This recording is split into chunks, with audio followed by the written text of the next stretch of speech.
here's Brody Brazil. Hey, welcome back to the 2023 Player Profile Series for the Oakland A's. This time around, it's the opportunity to discuss Domingo Acevedo, bullpen righty for the green and gold.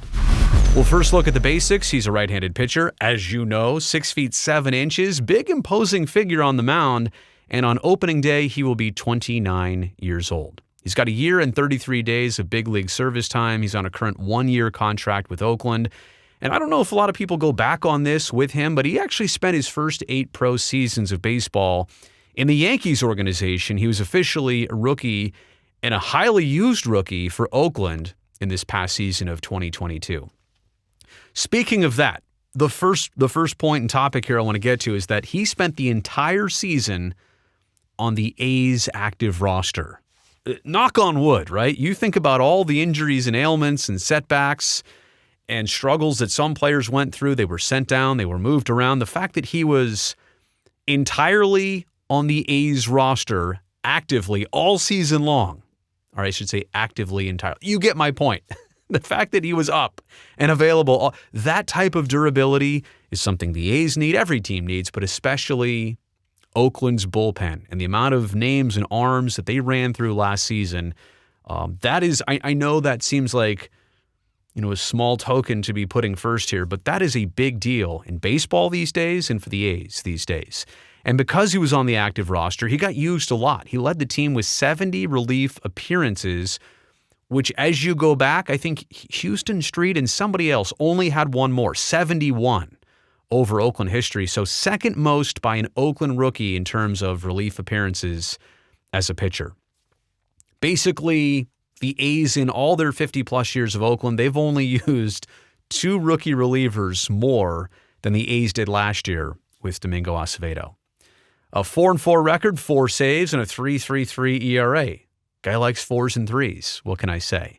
The record thing, I don't know how much you buy into it. The saves thing is interesting, right? He's been in that role. They've used him that way. I've got some questions about that maybe coming up later in terms of predicting 2023. But the 3.33 ERA, okay, something to hang your hat on, especially when you see how rough the season started for him and unfortunately how it didn't end on the strongest note either. We'll get into that in just a second.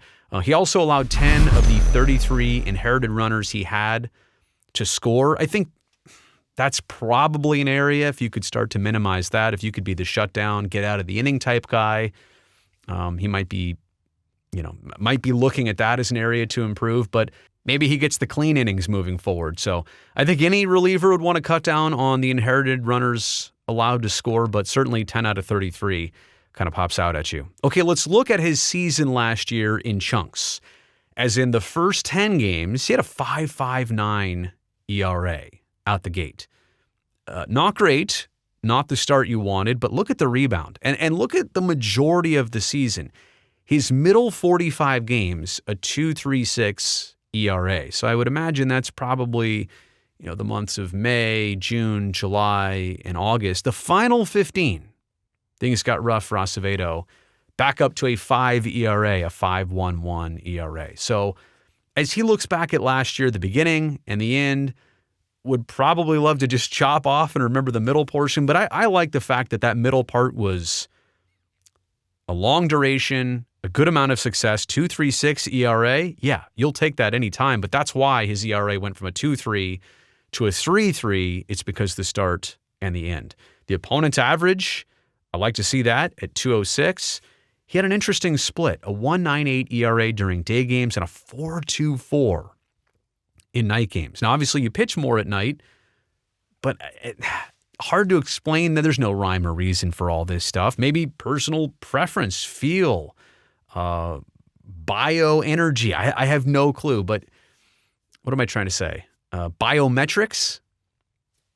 That one's always a hard one for me, day versus night games and performance, but it does exist, and it's something to look at. He also made 3 errors, which is probably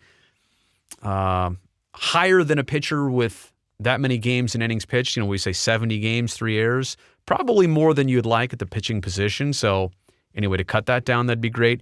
Looking at his pitch arsenal here, the fastball checking in at 93. The slider and the changeup, both at 87 miles per hour. That's only a 6-mile-an-hour difference between your off-speed pitches and your heater. Now, no hitting expert here, but I do know it's that differential that really throws off the batter's timing. I don't know if there's a way to get the heater up a couple ticks or the off-speed stuff to back off it a little bit more.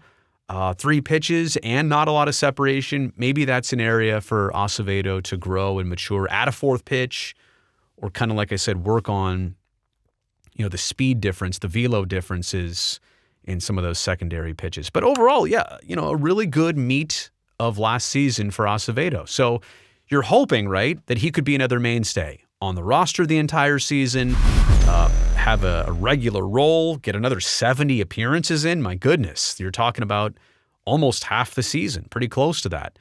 Closer material. We've got to ask ourselves that question. And I know A.J. Puck could be in a certain conversation. Starter, bullpen, I don't really know.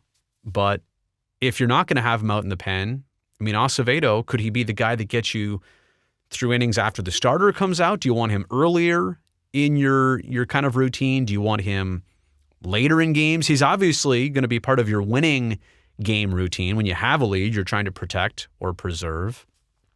But could he be closer material? Obviously did it just a touch last year in those 4 saves. Makes you wonder if that's something he grows into.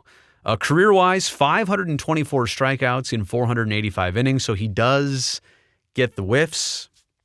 He does get the Ks. That's a good sign. And his strikeout-to-walk ratio, pretty darn good, 4.03 to 1. If we're talking about closer material, if you can get one of your outs every inning via the strikeout, especially if it's that first out, that is definitely going to help. So Domingo Acevedo out of the A's bullpen, a name and a face and a number that you hope to see quite often this year. He was good, again, for the majority of last season. Let's see what he can do here in 2023. If you like this video, consider giving it a thumbs up. Subscribe to this channel to continue the rest of this series with the 2023 A's Player Profiles.